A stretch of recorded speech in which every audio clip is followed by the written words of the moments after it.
क्या सिर्फ चोरी की रिकवरी और कन्फेशन पर कोई दोषी ठहराया जा सकता है? एक चेन स्नैचिंग का मामला सामने आया जहां पर एक व्यक्ति और उसका साथी ऑटो रिक्शा से आया और शिकायतकर्ता मतलब कंप्लेनेंट उसकी पत्नी का जो ज्वेलरी था वो छीन लिया। इस पर धारा 379 यानी कि चोरी का मुकदमा चलाया गया था। ट्रायल कोर्ट और बाद में अपीलीय अदालत ने अभियुक्त को दोषी ठहराया और इसका मुख्य रीजन था, सबसे पहला आरोपी ने पुलिस के सामने कन्फेशन दिया।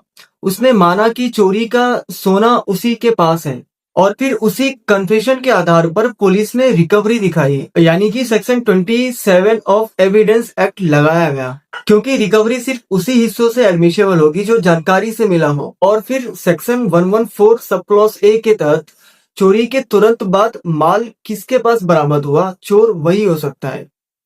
तो ये थे 3 रीजन जिसके वजह से उसको कन्विक्ट कर दिया गया, मतलब दोषी करार दे दिया गया। और फिर मामला हाई कोर्ट में पहुंचा।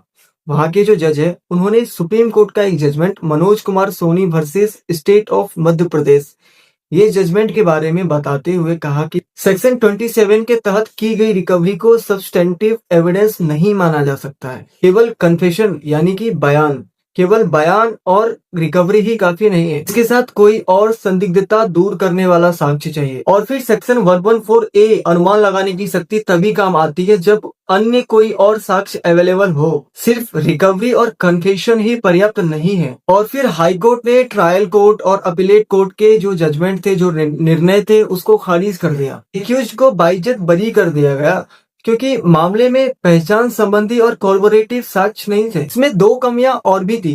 पहला ये कि इसमें गवाहों ने अपराधी का शारीरिक आइडेंटिफिकेशन मतलब आई विटनेस आइडेंटिफिकेशन नहीं किया, न ट्रायल में और न जांच में। और दूसरा, ऑटो रिक्शा का नंबर या पहचान नहीं बताई गई और न ही किसी भी प्रकार की पहचान परेड हुई।